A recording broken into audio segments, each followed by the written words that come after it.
Bom dia, graça e paz, igreja. Opa, tá alto, né? Cada um que vem aqui fala em um volume diferente, naturalmente. Aparentemente eu sou o que mais grita. Mas que bom que nós estamos aqui hoje para nós ouvirmos a palavra do Senhor. E eu quero já te convidar a abrir a sua Bíblia em João, o Evangelho de João, capítulo 17. E eu sei, irmãos, que existem algumas passagens bíblicas, existem alguns textos bíblicos que eles são bem familiares a nós. Inclusive, eu estou vendo as crianças descendo aí, é para fazer isso mesmo, gente. Parabéns, eu esqueci, mas vocês não. Existem alguns textos bíblicos, algumas passagens bíblicas que elas são muito familiares a nós. Nós já lemos, nós já ouvimos talvez até sermões a respeito, já passamos pelo nosso devocional diversas vezes, mas existem algumas passagens que quando nós as lemos assim, nós achamos que entendemos. Porém, quando nós paramos, observamos com atenção e meditamos a respeito, descobrimos que esses textos são muito mais profundos, muito mais significativos do que aparentemente nós pensávamos quando tínhamos apenas uma leitura superficial deles. E essa passagem de hoje é uma dessas passagens. Uma passagem conhecida, comum, que você possivelmente já leu muitas vezes, e talvez até tenha pensado, isso aqui é fácil, eu entendi. Mas, na verdade, quando paramos e olhamos com atenção, descobrimos camadas e mais camadas de profundidade, de significado, e por isso eu quero te fazer o desafio de prestar bastante atenção nesse texto de hoje. Porque é uma passagem maior e exige a nossa atenção e cuidado ao lermos e ao meditarmos sobre. Mas antes mesmo de nós começarmos a ler esse capítulo 17, eu também quero começar fazendo uma reflexão com você. Pense por um instante comigo sobre uma experiência que eu tenho certeza que você já teve, que eu já tive, que é comum a todos nós. Que é a experiência que nos diz assim, muitas vezes quando nós perdemos alguma coisa, que nós realmente valorizamos elas. Não é verdade? Nós temos essa experiência. Talvez, por exemplo, você ande de carro, mas você não tem um carro lá que você gosta muito, até que você o leva para o mecânico, tem que ficar sem ele, e de repente fala assim, tudo que eu queria era estar rodando com aquele carro. Ou talvez você ande de ônibus, e andando de ônibus você fala assim, poxa, não aguento mais pegar ônibus lotado todo dia, mas greve de ônibus. E aí, você fala assim, poxa, tudo que eu queria era que esse ônibus estivesse passando aqui hoje, nesse horário. Talvez você ande a pé. E a pé você vai por longas distâncias, você está cansado de andar, não aguenta mais isso, mas se você tiver que fazer uma cirurgia ou perder a mobilidade das pernas por alguma razão, você vai falar assim, tudo que eu queria era poder fazer uma longa caminhada. Nós muitas vezes só valorizamos as coisas quando nós as perdemos.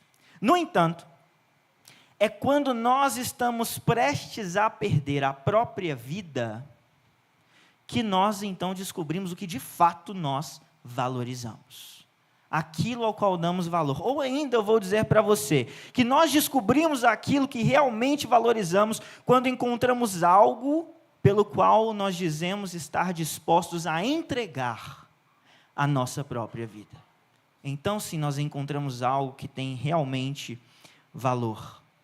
E é assim que nós vamos encontrar Jesus hoje, na passagem que nós vamos ler. Nós vamos encontrar Jesus não prestes a perder tudo que ele tem, não prestes a ter a sua vida arrancada de si. Nós vamos encontrar Jesus aqui nessa passagem prestes a entregar a sua vida por aquilo que ele considera de fato valoroso e como alvo do seu amor. Quando nós lemos o Evangelho de João, nós também não podemos nos esquecer de outra coisa, que o pastor João, inclusive, nos disse no domingo passado. Existe no Evangelho de João uma frase que se repete algumas vezes, que Jesus repete algumas vezes, quando ele diz assim, ainda não é chegada a minha hora, certo? Ele diz isso, por exemplo, para sua mãe Maria, em João capítulo 2, em Caná da Galileia. Ele diz isso aos seus irmãos, em João 7, quando eles tentam de alguma forma alterar o seu plano. Isso é dito sobre ele em João 8, Quando nós vemos ali homens prontos para prender a Jesus, mas eles não fazem. Por quê? Porque ainda não era chegada a sua hora. Mas de repente, meus irmãos, essa hora chegou. Hoje, quando nós lermos essa passagem, nós vamos ver essa realidade se materializar diante de nós. A hora chegou. E que hora é essa? É a hora onde a humilhação e a glória cruzarão o seu caminho com a morte e a ressurreição. É a hora onde o Senhor cumprirá a sua missão. E assim, nesse contexto dessa passagem, nós entendemos que estamos após o momento da última ceia, no tempo que Jesus chama a minha hora, enquanto a sua morte se aproxima. E nós encontramos Jesus aqui fazendo uma oração.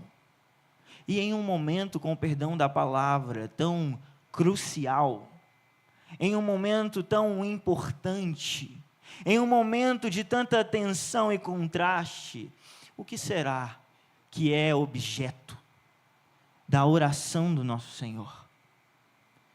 O que será que é o diálogo que acontece entre o Pai e o Filho, entre o Deus Pai e o Deus Filho, em um momento tão importante como esse? E é isso que nós vamos descobrir ao ler João 17. O que será que o nosso Senhor pediria em um momento assim? Eu quero convidá-lo a ouvir essa leitura do Evangelho de João, capítulo 17. A palavra do nosso Senhor diz assim: Depois de dizer essas coisas, Jesus levantou os olhos ao céu e disse: Pai, é chegada a hora. Glorifica o teu Filho, para que o Filho glorifique a ti. Assim como lhe deste autoridade sobre toda a humanidade, a fim de que ele conceda a vida eterna a todos os que lhe deste. E a vida eterna é esta: que conheçam a ti, o único Deus verdadeiro, e a Jesus Cristo, a quem enviaste.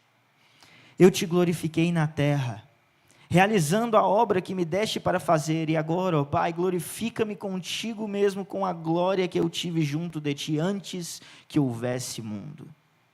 Manifestei o teu nome àqueles que me deste do mundo. Eram teus, tu os deste a mim, e eles têm guardado a tua palavra. Agora eles reconhecem que todas as coisas que me tens dado provêm de ti, porque eu lhes tenho transmitido as palavras que me deste, e eles as receberam verdadeiramente. Reconheceram que saí de ti e creram que tu me enviaste. É por eles que eu peço. Não peço pelo mundo, mas por aqueles que me deste, porque são teus. Todas as minhas coisas são tuas, as tuas coisas são minhas, e neles eu sou glorificado. Já não estou no mundo, mas eles continuam no mundo, enquanto eu vou para junto de ti. Pai Santo, guarda-os em teu nome, que me deste, para que eles sejam um, assim como nós somos um. Quando eu estava com eles, guardava-os no teu nome que me deste. Eu os protegi e nenhum deles se perdeu, exceto o filho da perdição, para que se cumprisse a Escritura. Mas agora vou para junto de ti. E isto falo no mundo, para que eles tenham a minha alegria completa em si mesmos. Eu lhes tenho dado a tua palavra, e o mundo os odiou, porque eles não são do mundo, como também eu não sou. Não peço que os tires do mundo, mas que os guardes do mal. Eles não são do mundo, como também eu não sou. Santifica-os na verdade. A tua palavra é a verdade. Assim como tu me enviaste ao mundo, também eu os enviei ao mundo, e a favor deles eu me santifico, para que eles também sejam santificados na verdade. Não peço somente por estes, mas também por aqueles que vierem a crer em mim por meio da palavra que eles falarem, a fim de que todos sejam um. E como tu, ó Pai, estás em mim e eu em ti, também eles estejam em nós, para que o mundo creia que tu me enviaste.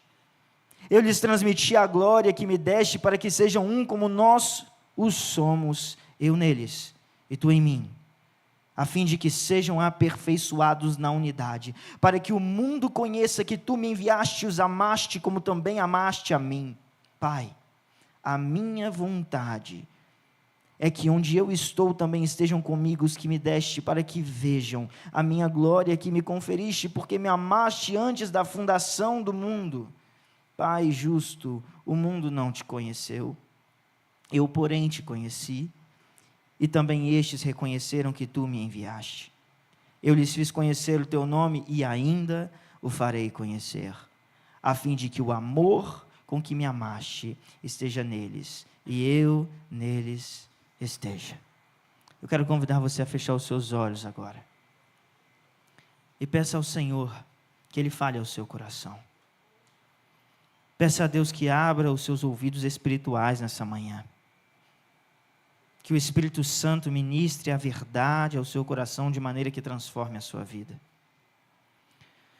Senhor, nós nos reunimos nessa manhã como igreja do Senhor, como alvos não só do teu amor, mas alvos da oração que nós acabamos de ler. E é nesse espírito de unidade, crendo na palavra do Senhor, que nós nos achegamos diante de ti nessa manhã, pedindo, clamando ao Senhor, fale conosco. Tira a insensibilidade do nosso coração e nos dê um coração segundo o teu. Nos dê um coração apaixonado por ti, um coração de amor incandescente pelo Senhor e pela tua palavra.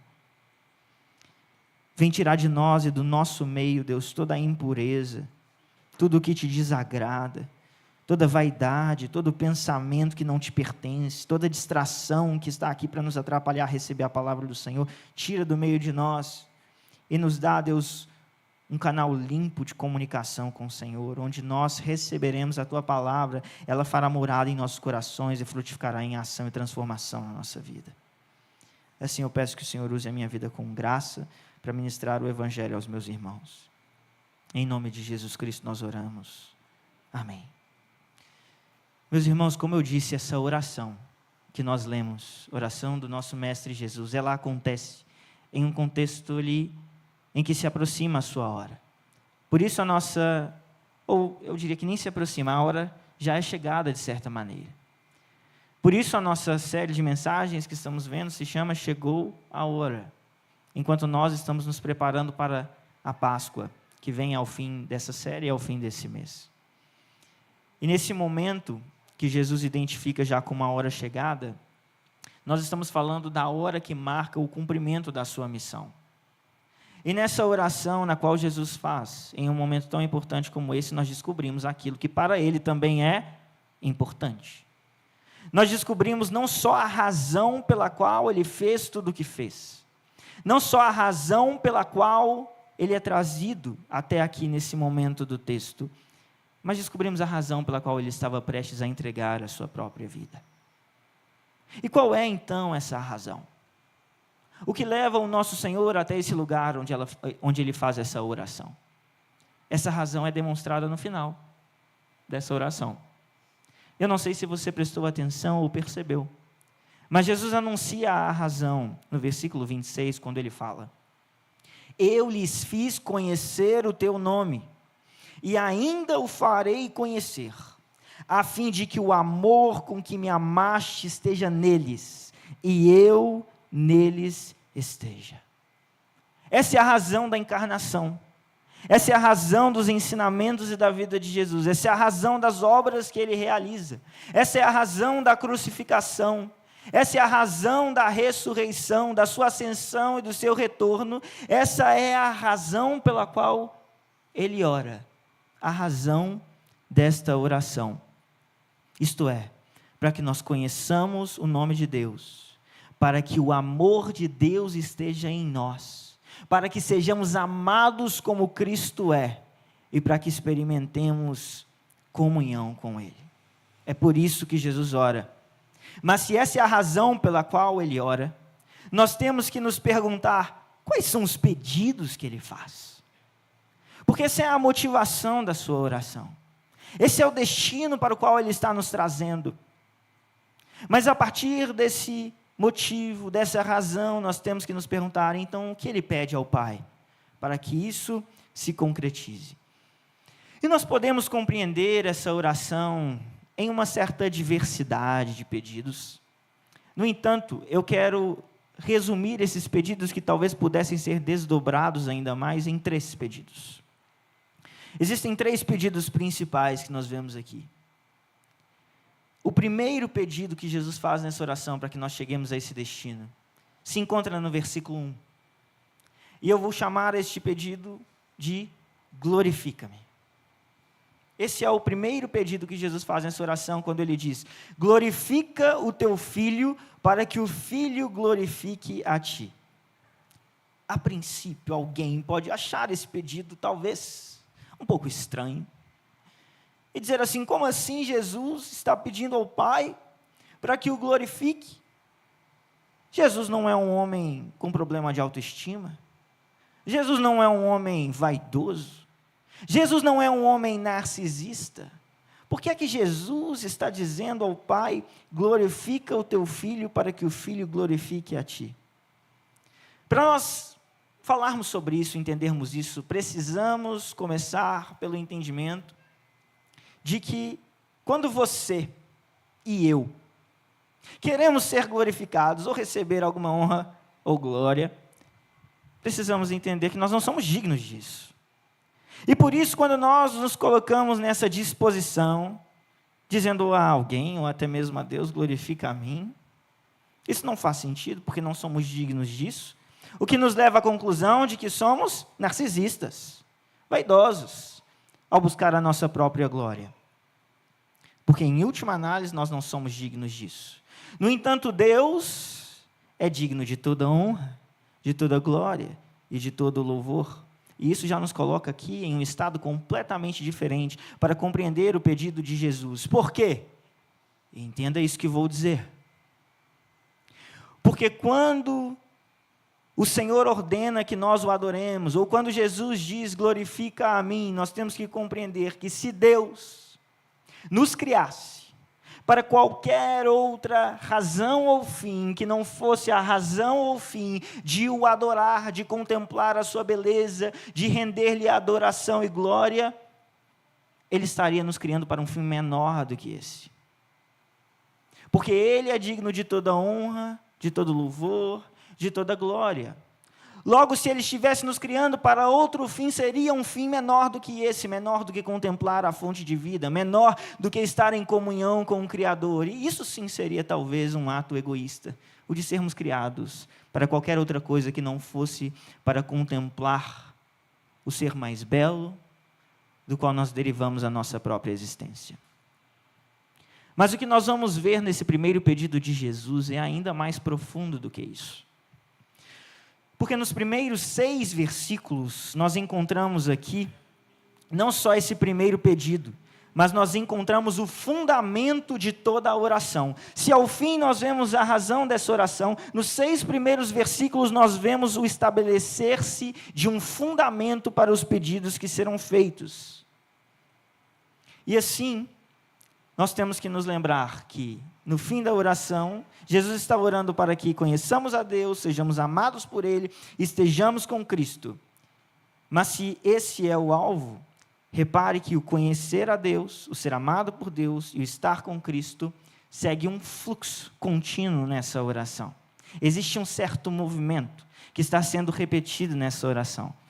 E eu vou mostrar esse movimento para você através de uma frase que Jesus diz, que é, lá no fim, a fim de que o amor com que me amaste esteja neles. O fluxo que é seguido nessa oração, eu chamaria aqui de um fluxo de transbordamento. Por quê? Porque nós estamos falando de um Deus trino, o Pai, o Filho e o Espírito, que vivem em um relacionamento perfeito, santo, de amor transbordante que transborda na criação e nos toca nessa criação. E nós vamos ver que nos pedidos de Jesus há um sentido, um fluxo, uma dinâmica, um movimento de transbordamento desse amor perfeito sobre nós, suas criaturas. Mas há também um fluxo, um movimento, uma dinâmica de convite. Ao mesmo tempo que há esse transbordar sobre nós, há também um convite para que nós entremos em um ambiente de amor santo, de amor sagrado. E são nos 6 primeiros versículos dessa oração que nós temos um vislumbre desse ambiente de amor sagrado, de amor santo, de amor perfeito, quando Jesus diz, glorifica o teu filho para que o filho glorifique a ti. Reparem que, ao Jesus dizer isso, ele não está estabelecendo uma condição, ele está esclarecendo um propósito.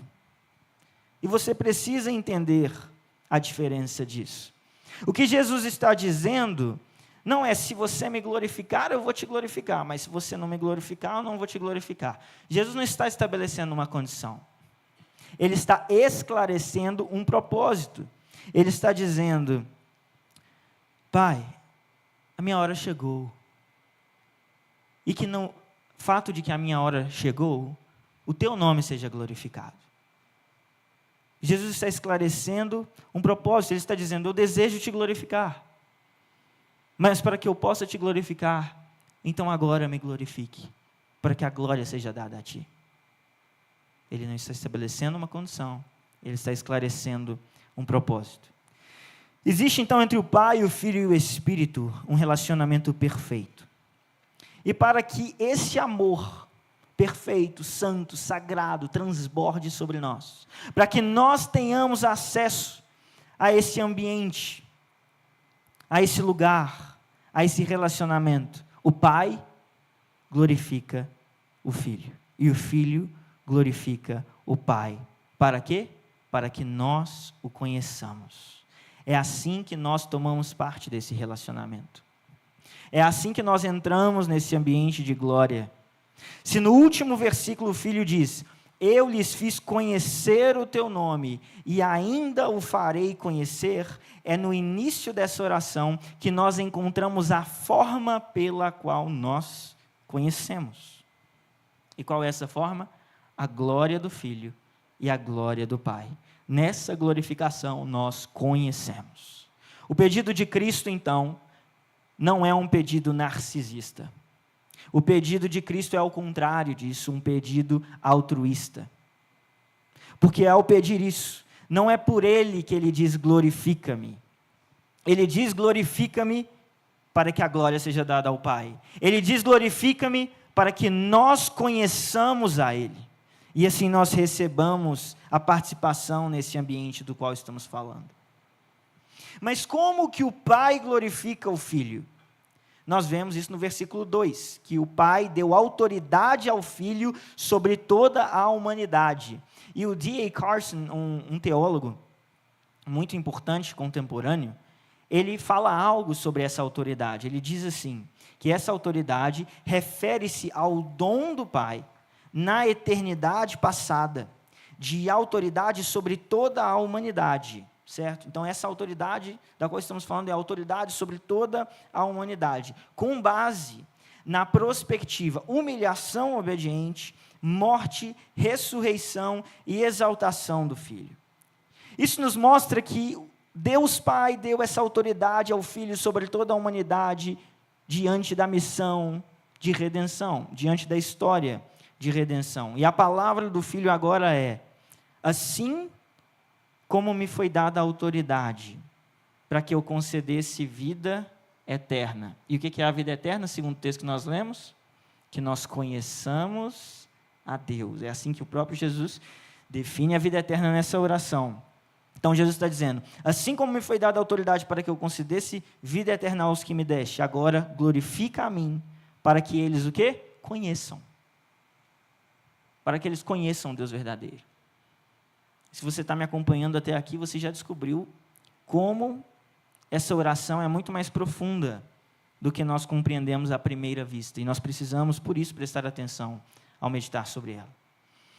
Assim, então, o Pai glorifica o Filho ao lhe conceder autoridade. E o Filho glorifica o Pai ao exercer essa autoridade.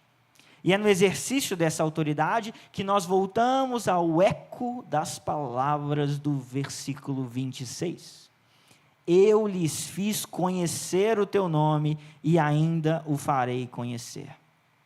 Mas não é apenas na autoridade dada e na autoridade exercida que nós vemos essa dinâmica de glorificação. No versículo 4, o Filho glorifica o Pai apontando para as obras realizadas. O Filho havia feito obras nessa sua missão de redenção. E ao fazer essas obras, ao falar o que diz, passar por onde passa, realizar os milagres que realiza, curar os que precisam de cura, anunciar as boas novas, quem é glorificado? O Pai é glorificado. Então, não é só na autoridade exercida, mas nas obras realizadas que o Pai é glorificado através do Filho na sua obediência. No versículo 5, o Filho diz: glorifica-me contigo mesmo com a glória que eu tive junto de ti antes que houvesse mundo. Veja só o que Jesus está pedindo ao Pai: glorifica-me com a glória de antes que houvesse mundo. E quando que nós vemos isso, meus irmãos? Nós vemos isso através da obra da cruz e da ressurreição, no corpo glorificado de Jesus, porque Jesus se apresenta em sua glória ao ascender aos céus, e ascendendo aos céus, ele assenta sobre o trono de Deus, e assim ele é glorificado dessa maneira, e ao mesmo tempo, é diante da ressurreição, que nós podemos conhecer a Deus, que esse fato se torna revelado a nós. E o caminho da eternidade é então aberto diante dos discípulos e diante de você e diante de mim. Então, na glória do Filho, e o que está simbolizando aqui a glória do Filho? A sua ressurreição, a sua ascensão, o seu assentar-se sobre o trono. Na glória do Filho você o conhece. Na glória do Filho o caminho da eternidade é revelado diante de você. E o que é a vida eterna? O conhecer a Deus. E aí você, se está prestando atenção, está conseguindo ver que há uma teia de significado na oração de Jesus. As suas palavras não são em vão aqui. Elas possuem uma enorme profundidade. E por fim, se a dinâmica de glória entre o Pai e o Filho é um caminho para o conhecimento de Deus e da vida eterna, nós não podemos ignorar o que está no versículo 6. Manifestei o teu nome àqueles que me deste do mundo, eram teus, tu os deste a mim, e eles têm guardado a sua palavra. Então o Filho glorifica o Pai como? Pela sua palavra, e nisso nós conhecemos a Deus. E quando pela palavra nós conhecemos a Deus, Jesus diz também que existe um efeito produzido em nós. Qual é esse efeito? Versículo 7. Agora eles reconhecem que todas as coisas que me tens dado provêm de ti, porque eu lhes tenho transmitido as palavras que me deste e eles as receberam verdadeiramente. Reconheceram que saí de ti e creram que tu me enviaste. Então, nas palavras que Jesus prega, anunciando o Evangelho, anunciando quem Deus é, quando nós recebemos essa palavra, vendo que o Pai é glorificado, entendemos que o Filho representa o Pai, que ele faz aquilo que recebeu do Pai, e assim nós conhecemos a Deus, e se conhecemos a Deus, recebemos a vida eterna, porque a vida eterna é o conhecer a Deus. Eu sei que está ficando mais difícil de acompanhar, mas está escrito aí, então tenho que te explicar. Vamos lá então, qual o primeiro pedido da oração de Jesus? Glorifica o teu Filho, para que o Filho glorifique a ti. Agora preste atenção em como Jesus vai dizer que ele é glorificado no versículo 9 e 10. É por eles que eu peço, não peço pelo mundo, mas por aqueles que me deste, porque são teus. Todas as minhas coisas são tuas, e as tuas coisas são minhas, e neles eu sou o quê? Glorificado. Uau! E se não deu um uau na sua cabeça, você não entendeu.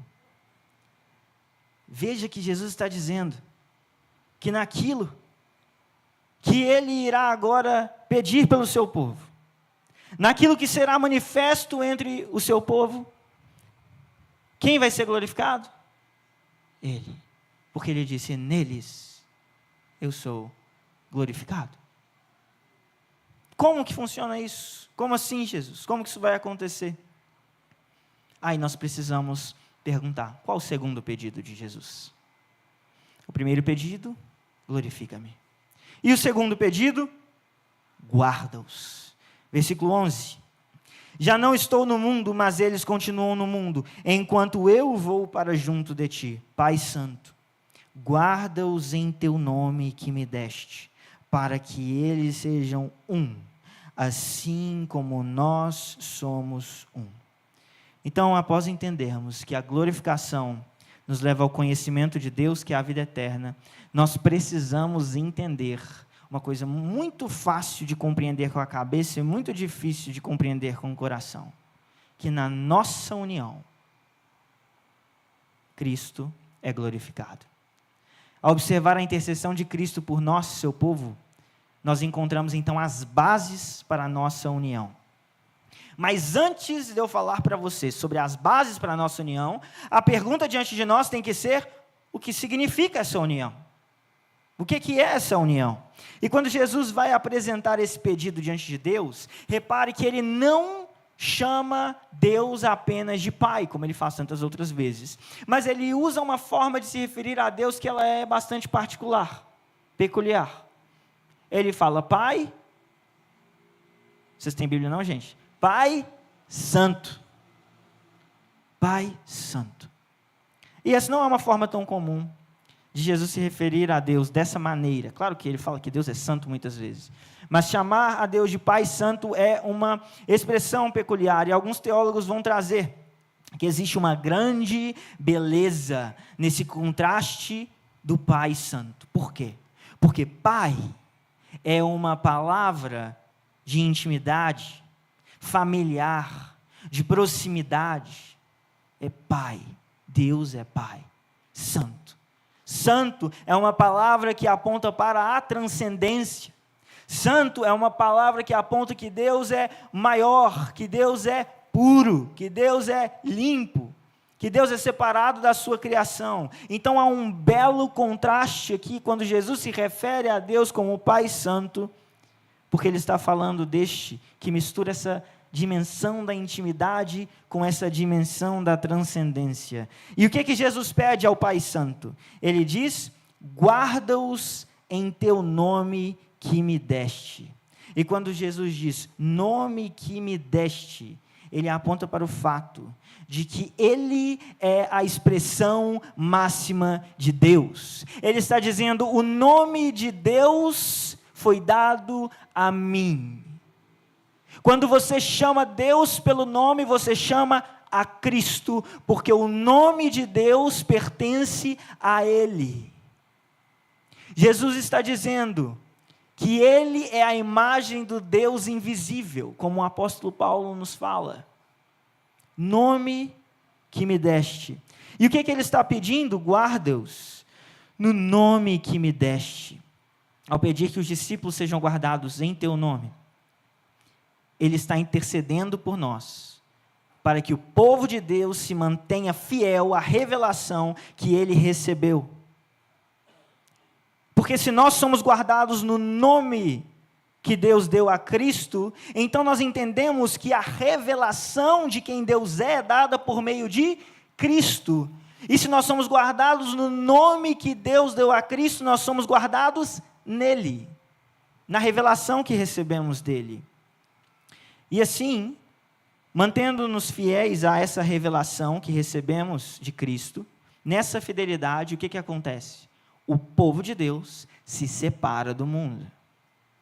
E quando o povo de Deus se separa do mundo, esse é um movimento que também o aproxima de Deus. Agora, repare que se nós estamos sendo separados do mundo e aproximados de Deus, então nós estamos experimentando uma realidade de unidade. Porque nós estamos fazendo o mesmo movimento. E esse movimento nos afasta de um lugar e nos leva a outro lugar. E nesse movimento nós experimentamos unidade. A união experimentada pelo povo de Deus, ela deve ter como base, então, primeiro, o próprio modelo da união do Pai com o Filho. Porque Jesus diz assim: para que eles sejam um, assim como nós somos um. Os nossos olhos devem estar, então, na união e no amor do Pai pelo Filho, para que nós possamos experimentar unidade entre nós. E assim, nós temos que nos lembrar mais uma vez do versículo 26. a fim de que o amor com que me amaste esteja neles. Então essa é a medida do nosso amor. Essa é a base para a nossa união. Você quer experimentar essa união da qual Jesus está falando? Nós temos um modelo. Onde que esse modelo começa? No amor do Pai pelo Filho. É esse amor do Pai pelo Filho que pedagogicamente nos instrui, nos nutre e nos une. Isso significa que nenhuma outra medida ou modelo de amor é suficiente para nós experimentarmos essa união. Não são os amores dos romances, não são os amores egocêntricos, não são os amores platônicos que vão ser suficientes para que nós andemos em unidade. O modelo que nós temos é o modelo do amor do Pai pelo Filho. O amor perfeito e o amor eterno. E diante disso, você tem que se perguntar nessa manhã: o que tem modelado o seu amor? Qual é o amor que tem modelado as suas relações? Será que é o amor pelas vaidades materiais que te rompem com seu irmão? Será que é o amor do orgulho ferido que te separa do perdão? Será que é o amor da concupiscência da carne, o amor dos desejos carnais, que te fazem olhar para o outro como um objeto de desejo e de posse? Porque, acredite ou não, muitas pessoas tentam andar em união modeladas por esses amores. E quando isso acontece de maneira sutil. Isso acontece, por exemplo, quando você começa a se relacionar com seu irmão interessado naquilo que ele pode te dar. Em ganhos, por exemplo, comerciais, você quer fazer networking. Isso acontece quando você começa a se relacionar com as outras pessoas, vendo elas como um objeto de desejo e tentando fundamentar essa união da qual Cristo está falando nisso, de forma pecaminosa, objetificando as pessoas de acordo com seus próprios desejos da carne. Isso acontece quando você é alguém que só consegue olhar para o seu próprio umbigo, e é esse amor a si mesmo que está orientando a maneira como você se relaciona, de maneira que você não consegue nem perdoar. Porque você é o seu próprio Deus. E é esse amor que você tem usado nas relações para modelar a união. Não vai funcionar. Você pode até ter homens, por exemplo, de negócios que se tratam muito bem, que estão muito felizes uns com os outros, dando tapinhas nas costas uns dos outros, sorrindo, porque estão ganhando algo naquela relação. No entanto, esse amor, se é que nós podemos chamar isso de amor, não é suficiente. É o amor do Pai pelo Filho que modela a nossa unidade, que nos impulsiona ao sacrifício, ao perdão e à fidelidade à aliança. E ao falar dessas coisas, Jesus aponta que o que Ele faz para que eles tenham a minha alegria completa em si mesmos. E essa alegria gerada pelas palavras de Cristo também se encontram como base para a nossa união. Quando Ele pede, guarda-os em teu nome, é como se Ele dissesse, então, guarda-os na tua palavra, e a fidelidade do nome do Senhor nos proporciona a alegria e a vida. A alegria do amor experimentado na igreja. Isso significa, meu irmão, que se nós conseguimos viver essa dimensão a qual o Senhor está orando sobre nós, nós vamos experimentar na nossa unidade alegria. A alegria que vem com perdão, a alegria que vem com sacrifício, a alegria que vem com a generosidade abundante e sacrificial, alegria. E essa alegria, ela não acontece, no entanto, em um contexto sem tensão, sem conflito. Porque Jesus vai apresentar um intenso conflito. O conflito daqueles que não são do mundo, mas estão no mundo.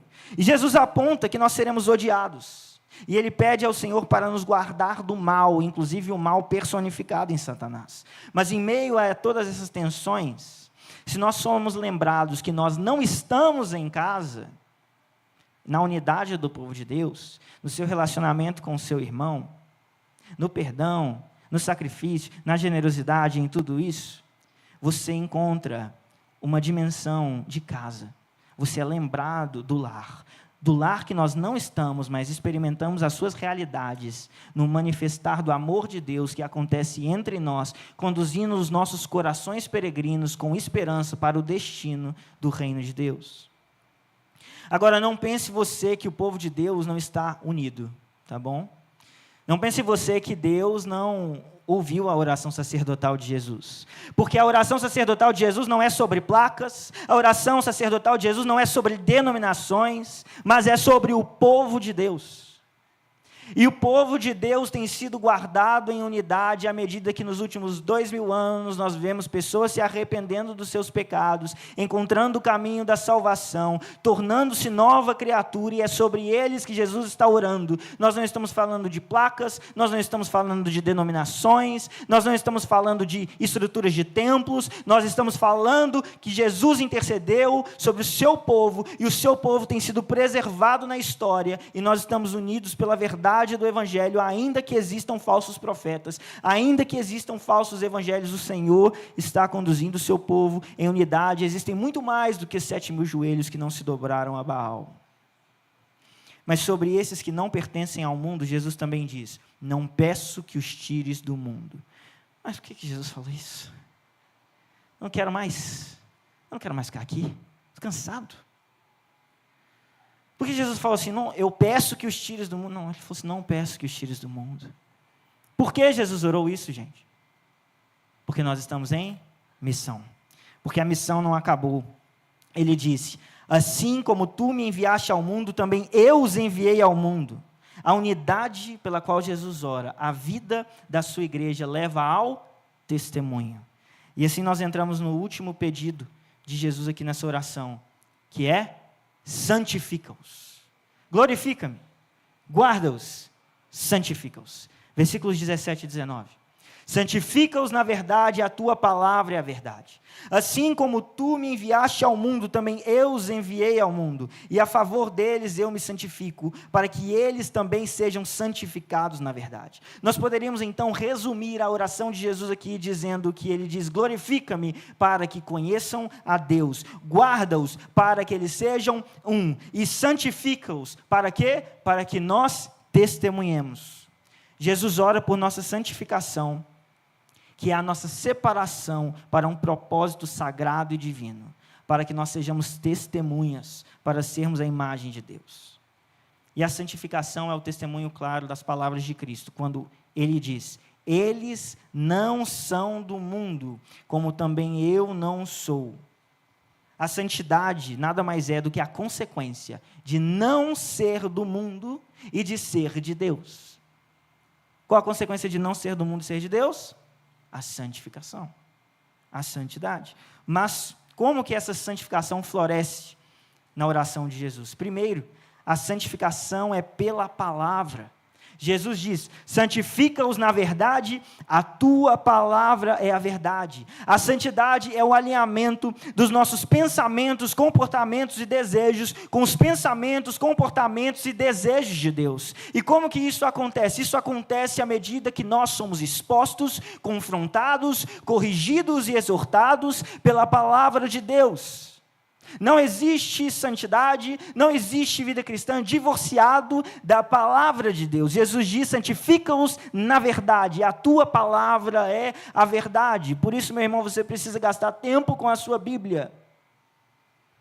Você já percebeu que numa leitura superficial nós não poderíamos compreender as dimensões da profundidade desse texto? Você precisa gastar tempo na sua Bíblia. Porque essa palavra não é apenas palavra, essa palavra é poder de Deus atuando sobre nós, para nos converter dos nossos maus caminhos e nos santificar. Essa palavra não é apenas informação, essa palavra é poder que nos capacita para a missão, que nós vemos no versículo 18. Assim como tu me enviaste ao mundo, também eu os enviei ao mundo. Se nós não somos do mundo, por que nós estamos no mundo? Porque nós estamos em missão. Irmãos, a gente precisa entender que a gente não está de férias aqui. Veja só, se você estiver indo passar férias, você vai falar assim: deixa eu ver aqui um lugar que eu sou odiado, para eu ir lá descansar. Não. Você não vai passar férias no lugar onde você é odiado. Jesus está falando que a gente é odiado aqui. Sabe por que ele não falou assim: eu não peço que os tires do mundo? Porque nós estamos em missão. Isso daqui não é férias. Então não trate a vida como férias. A vida não é você sentado numa ilha deserta, tomando sol e tomando um drink sem álcool porque a gente é crente. Não é isso. Nós estamos em missão. Nós somos enviados por Cristo para essa missão. E por tudo isso, Jesus diz no versículo 19: e a favor deles eu me santifico, para que eles também sejam santificados na verdade. O que é isso, gente? O que Jesus falou? É a favor deles que eu me santifico. Como assim Jesus santifica? Jesus não é santo? Por que ele está falando que ele se santifica? Gente, Jesus está usando o termo santificação aqui como aquele que se separa para um propósito específico. Jesus está dizendo: eu me consagro, eu me santifico, eu sou separado para um propósito específico.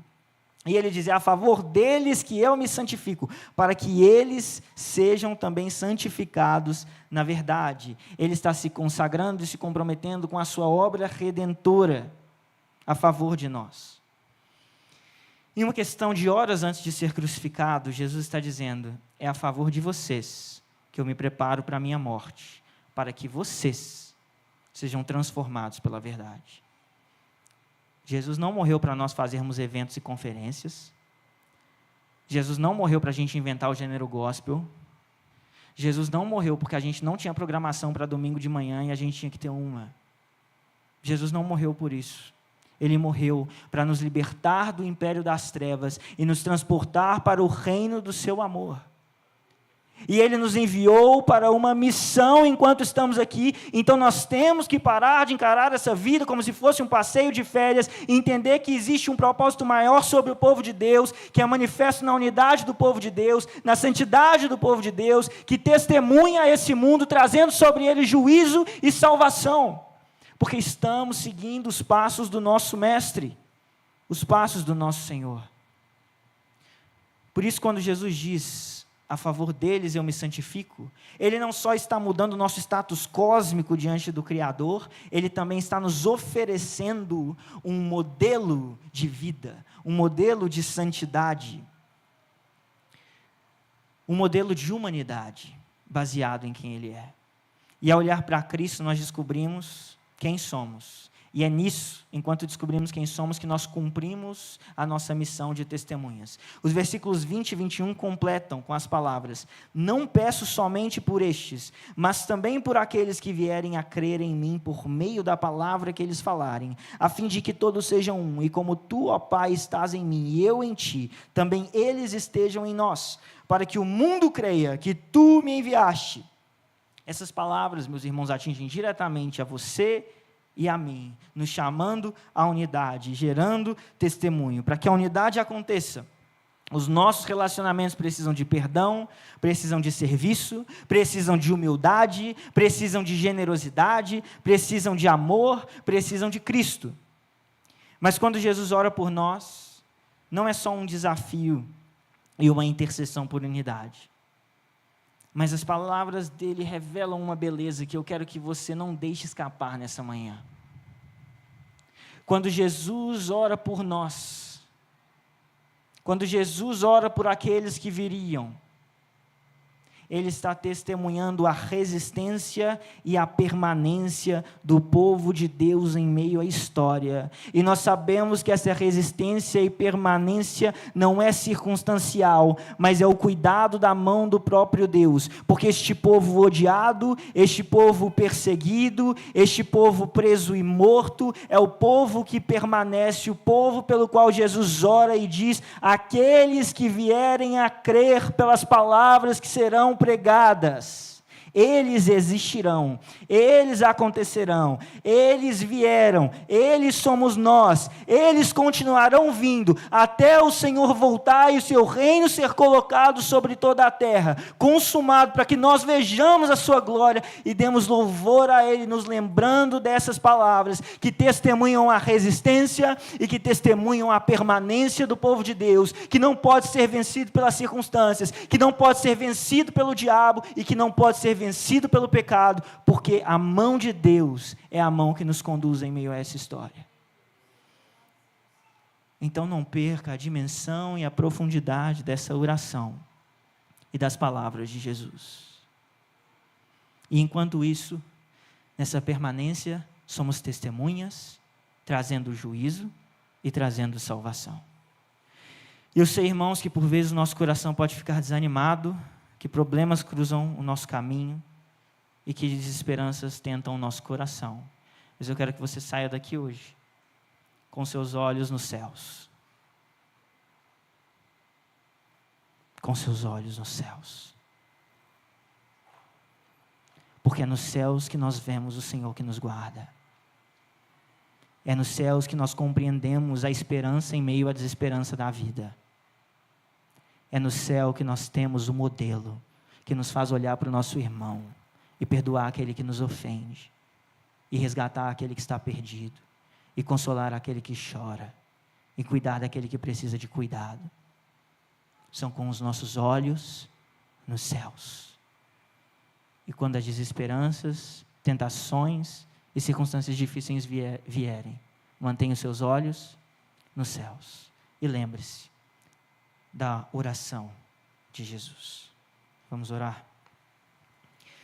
Senhor, nós te agradecemos, Pai, porque somos alvos de um amor tão além de nós, tão maior do que nós. Quem somos nós para sermos amados com esse amor? Obrigado, Deus, por aquela angústia a qual o Senhor se submeteu nas horas que se aproximavam da sua morte, tomando tempo para se lembrar de cada um de nós e de orar por nós que viríamos depois e que chegamos agora, e que no agora nós possamos nos apresentar de maneira fiel diante de um mundo ímpio, proclamando a tua glória e testemunho. Senhor, nos dá um coração segundo o teu coração, palavras segundo as tuas palavras, pensamentos segundo os teus pensamentos. Se há entre nós, Deus, qualquer coisa da qual nós precisamos nos arrepender, traz arrependimento. Se existem relacionamentos que precisam ser restaurados com os olhos nos céus, que a imagem dos céus traga restauração hoje, Pai, para esses relacionamentos. E que haja no nosso meio conforto, consolo e cuidado que vem com o perfume de Cristo revelado no nosso meio. Assim nós pedimos e oramos com o coração grato, em nome de Jesus Cristo, nosso Senhor. Amém. Que o amor de Deus, o Pai, a graça do nosso Senhor Jesus Cristo, as consolações e a comunhão do Espírito sejam sobre a sua vida hoje e sempre. Amém. Quero te pedir uns minutinhos que o pastor